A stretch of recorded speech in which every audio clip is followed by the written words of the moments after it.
You're listening to the Proteus Leader Show, a top 10% world-rated podcast where you'll get practical tools and insights for leading, managing, and staying ready for the future. Your host today is a senior leader of Proteus International, a firm that focuses uniquely on leader readiness, working to support organisations of all sizes and industries all over the world. Ready for something you can use today? Enjoy this episode. Hi everyone, and welcome back to the Proteus Leader Show. I'm your host, Marie Olive. Today's episode is for all of you thinking, how do I get onto a board for the first time? My guest is Jacquie O'Dea, a former headhunter with over 2 decades of global executive search experience and a deep commitment to helping executives make the leap into non-executive roles. She's a long-standing coach and advisor on board readiness programs, including at the London Business School, where we work together, and the Financial Times, where we met. We launched the How to Get Your First Board coaching program at London Business School together in May this year. Jacquie brings a unique blend of insider insights, practical tools, and encouragement for anyone looking to secure their first NED role. I'm so excited for you to hear her perspective on what boards are really looking for, how to stand out, and how to navigate this often opaque world. Jacquie, welcome to the show. Thank you. So happy to have you here. So, Jacquie, you've worked with many boards and aspiring NEDs. What changed or stayed the same about what boards are looking for in first-time board members? I think there's a lot of talk these days about this changing world with global uncertainty, geopolitically, technologically, and so on. But actually, if you look back over the last maybe 25 years since the time of the internet boom and then the burst of the bubble, then we had the financial crisis, then we went into the COVID global crisis. So actually, boards have been working pretty much in a state of permanent change for many years. So to be honest, the fundamentals of what boards are looking for haven't really changed. They're still looking for expertise, they're looking for that independence and that sort of good judgment. Mm-hmm. And so I suppose as boards these days have become more professionalized, and I don't know whether that's as a result of more regulation or whether it's just a changing expectation of board members, but certainly that NEDs today need to be more flexible, more agile in their thinking. It's a much more fast-paced world that we all work in today. I would add time, because what I've realized on boards, especially when you have those crises, it's much more than 1-2 days a month. You have to make yourself available. So I think there is a bit of a misconception sometimes about the time you would need if you're on a board. What do you think of that? Absolutely. And I always say to people, if you get that job description from a headhunter that says this will take you 25 or 30 days a year, in my view, double it and add a bit. Yes. Because it's never going to be that 25 or 30 days. You've got to think about the board meetings themselves, the preparation that's needed for that. And some of the board packs can be quite extensive these days. There's all committee meetings, because new board members will very much be encouraged to join board committees as part of their learning. Conversations in between board times, strategy days, meet the board days as part of workforce engagement, strategy away days, socials, all sorts of things. It is a big commitment, and you really have to be dedicated to want to do this. Yes. And informal meetings also, that they're not scheduled, but you are more effective as a board member if you have them one-on-one before the board meeting. So those conversations you're having with the chair or the senior independent director before a board meeting, or even with your colleagues, the other NEDs, and particularly if you're a new board member, it's always a good idea to sort of buddy up with somebody who's relatively new to the board, who can help guide you through those first board meetings and so on. Now, maybe there's been a shift, and I'm hopeful about that, around diversity. Can you tell me a little bit what you've seen on that end? Yeah, I mean, diversity has become this sort of buzzword, but I think this broadening of experience generally around the board table to improve decision making is the main aim here. And so that diversity is of thought, is of background and experience. And so it's not just limited to, say, gender or ethnicity. It's much broader than that. In fact, we're seeing a desire to have younger board members. The corollary is that the younger board members obviously won't have the depth of experience and have that pattern recognition and that context to be able to work with, but they may bring other specialist skills. But that broadening of background means that instead of going to the traditional sort of C-suite leadership that we've seen in the past, boards are much more willing to look at candidates from a wider range of background, and therefore they may come from the public sector, from government, from academia.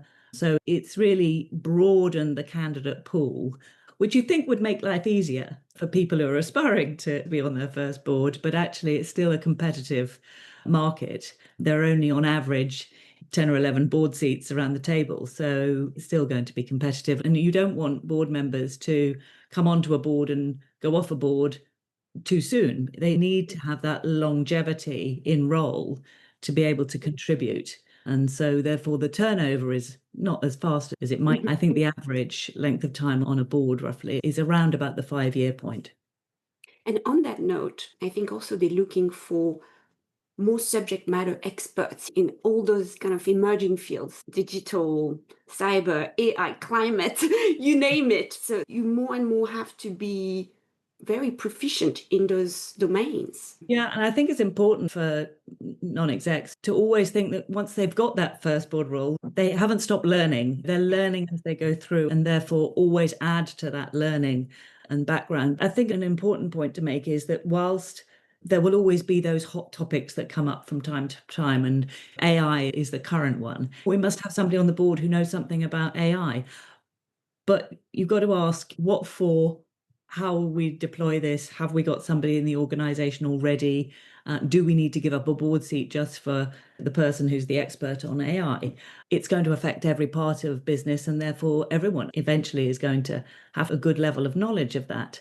The important thing to say about the specialists is that they need to be broad enough as business leaders in order to contribute properly to the discussions around the board table. If they're just there as the marketing person or the cybersecurity person, that won't be enough.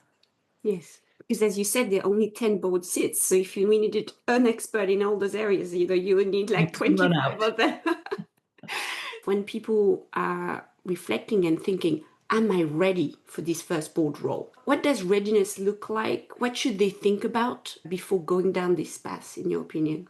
Yeah, I think that's a good question. A lot of people say, what qualifies me to be a board director? And it's not just about seniority. It's not just for the sort of the CEOs and the CFOs who probably got some good board experience anyway as executives.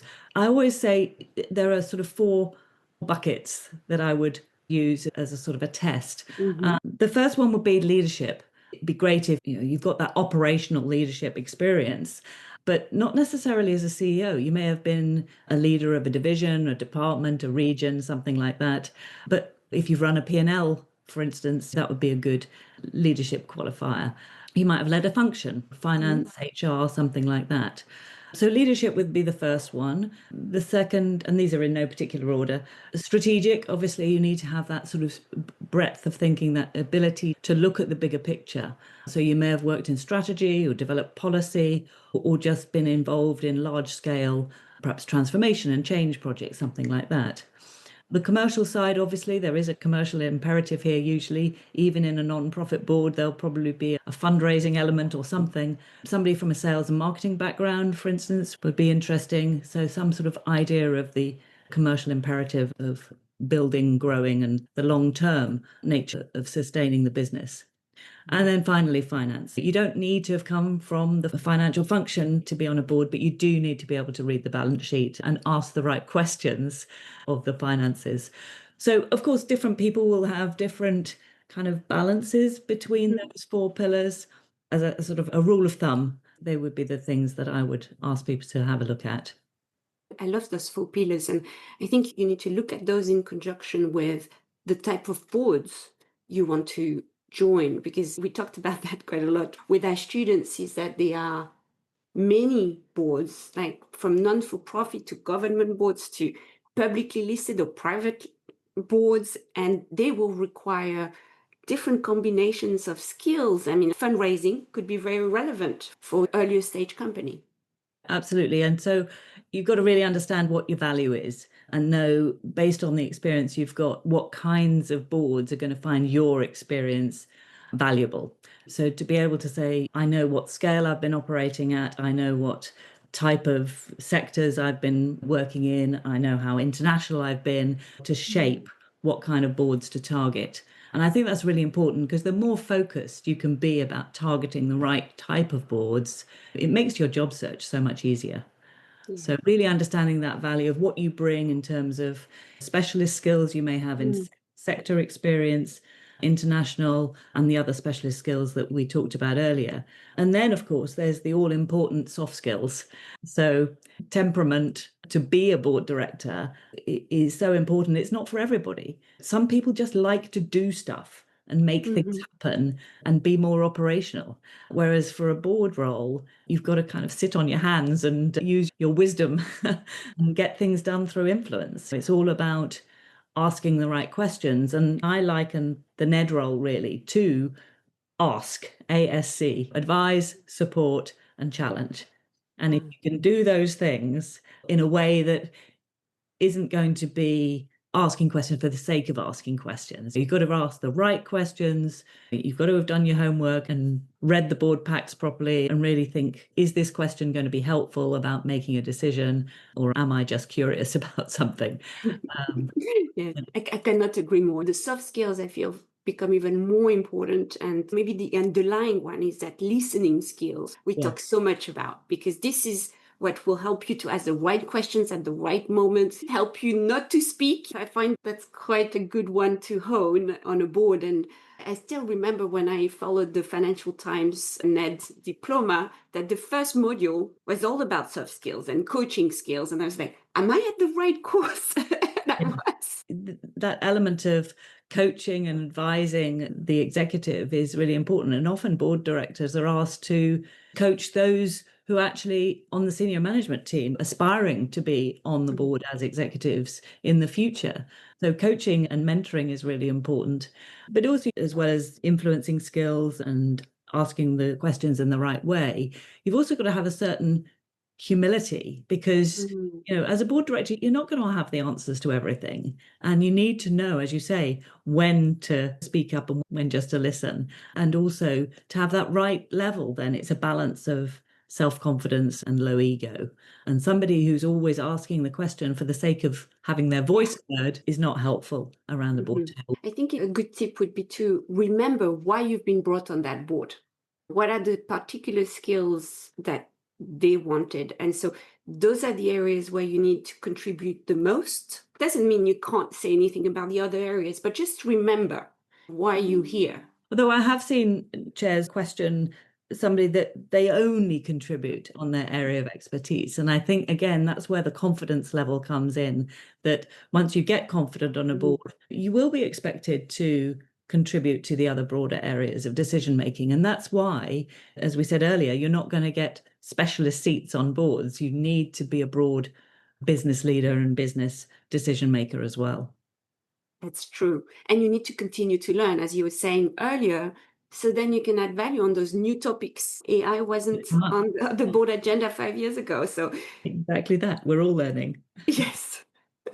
Now, we've delivered board readiness programs at London Business School. You also worked with Deloitte on this topic.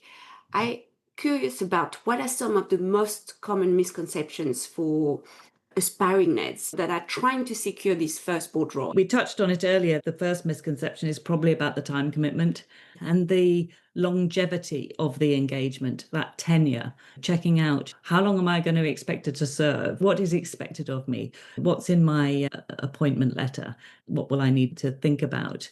What are my legal responsibilities? And that's really important, to understand what the legal responsibilities are in that jurisdiction, wherever it is in the world, and for that particular sector or for that particular company, for instance. What is it that I need to be aware of? It will take a lot of preparation. So whatever you can learn about boards beforehand will be really helpful. There's a misconception that I must get my first board role. So it's kind of a race against time and I'll just take the first one that's offered to me. And that's a mistake, because you'll have to go through with this and sit there for your 3 or 5 year term or whatever. And that mistake will be on your CV forever. So think very carefully about that first board role. If it's not right for you, say thanks, but no thanks, and wait for the next one, because you've got to be engaged. You've got to be prepared to do all that reading of the papers, engage with what that company is doing, what's going on in the sector, what are the trends, what are the competitors doing.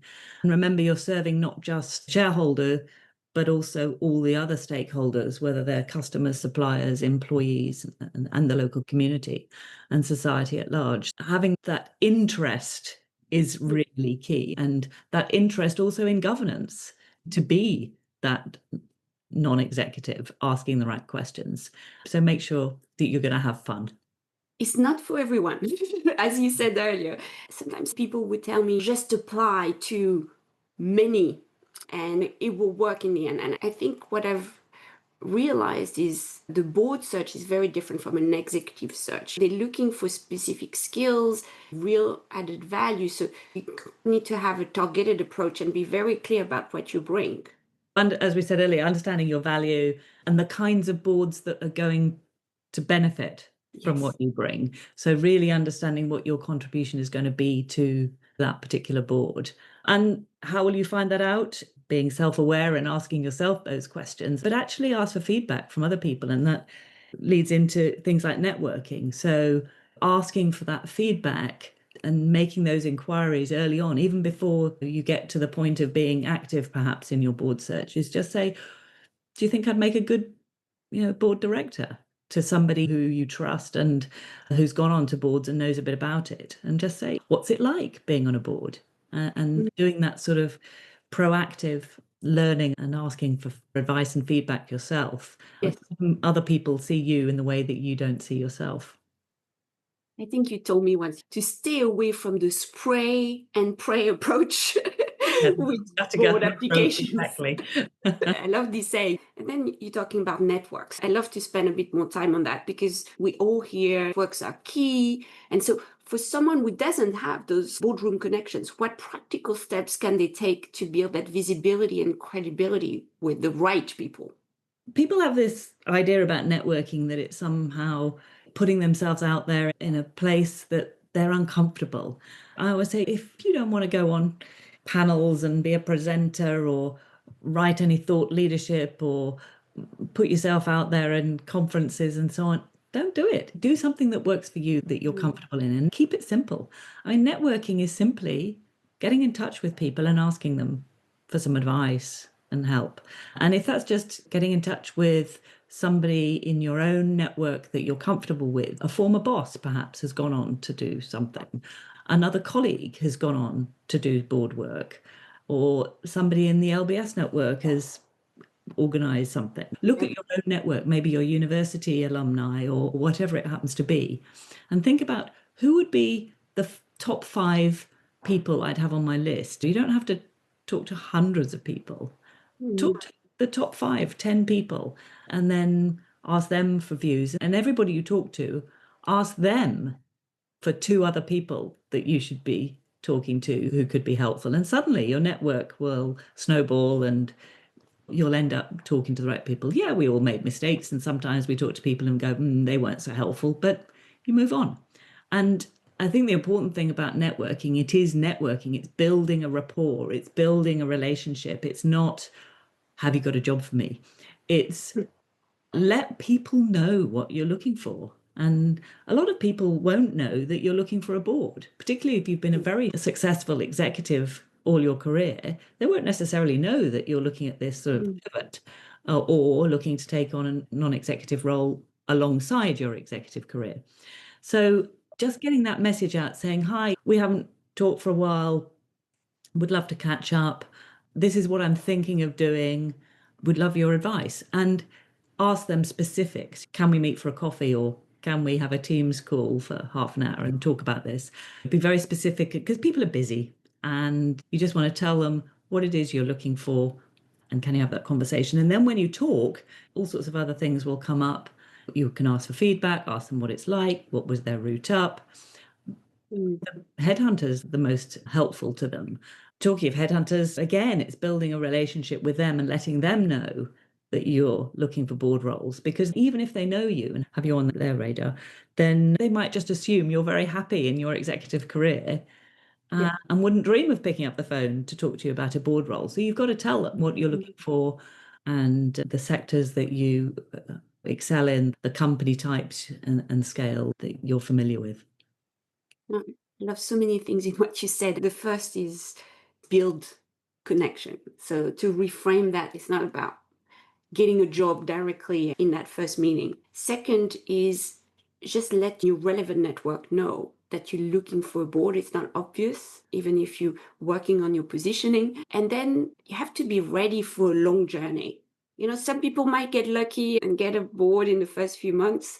It took me 28 rejections before I got my first board. And that was fine with me because I was determined and patient to get there at some point. Yeah, Wow. you absolutely have to learn to be comfortable with rejection.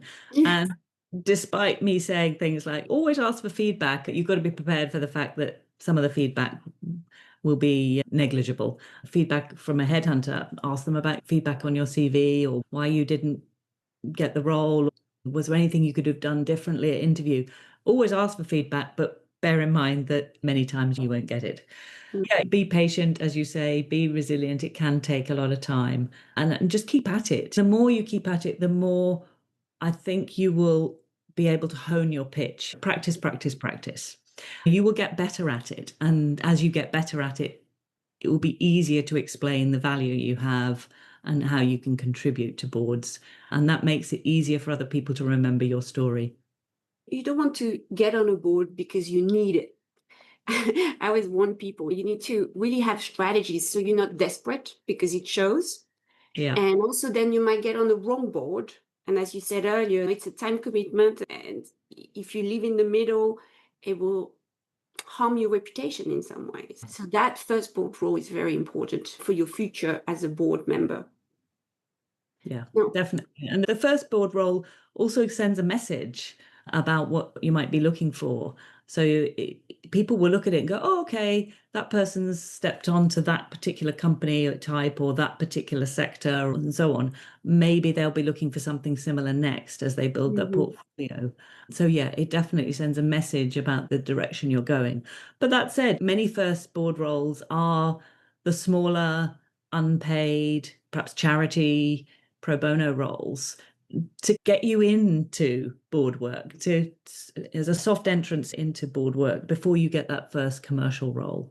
And that's fine. No problem with that at all. And people recognize that just because the charity board was your first one doesn't mean you only want charity board roles. It does show that you're willing to be taken seriously as a board member or a trustee, and you are making decisions around a board table. You're building your experience all the time. There again, of course, you've got to be prepared to give up more time because you're giving up all your time and not getting any reward other than the love of it. Yes.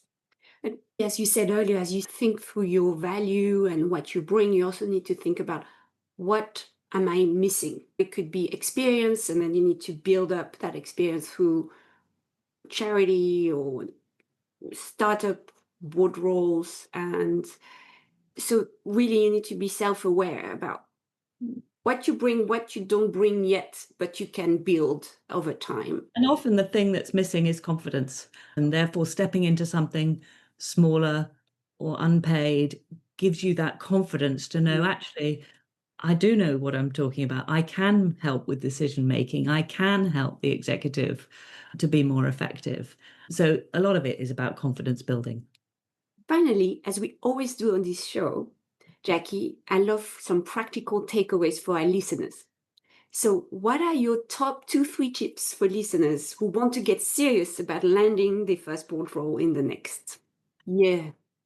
Be realistic, really understand What are the things that you bring to the board table? What is your contribution and your value, and to what kinds of company boards and types that you will be most appreciated?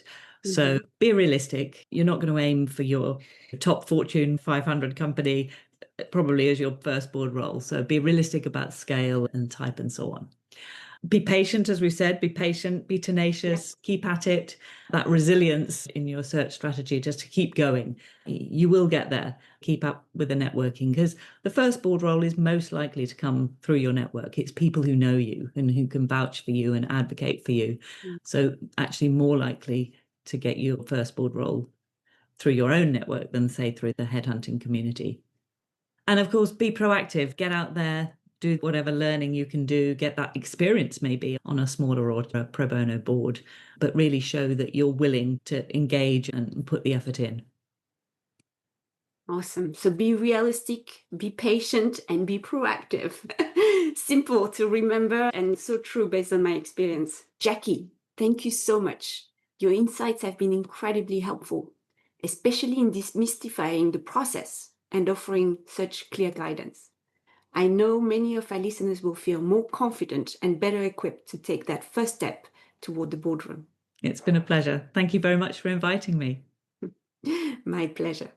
And to our listeners, if you're ready to take the next step in your own leadership journey, head over to proteus-international.com to explore resources, coaching, and way we support leaders at every stage of growth. Thank you for tuning in. And until next time, here's to creating the board leadership you truly want. We hope you're feeling better equipped to create the career, the business, and the life you want. To find out more about how we support our clients in leadership, learning, and change, visit us at proteus-international.com. Have an excellent day, and thanks for listening.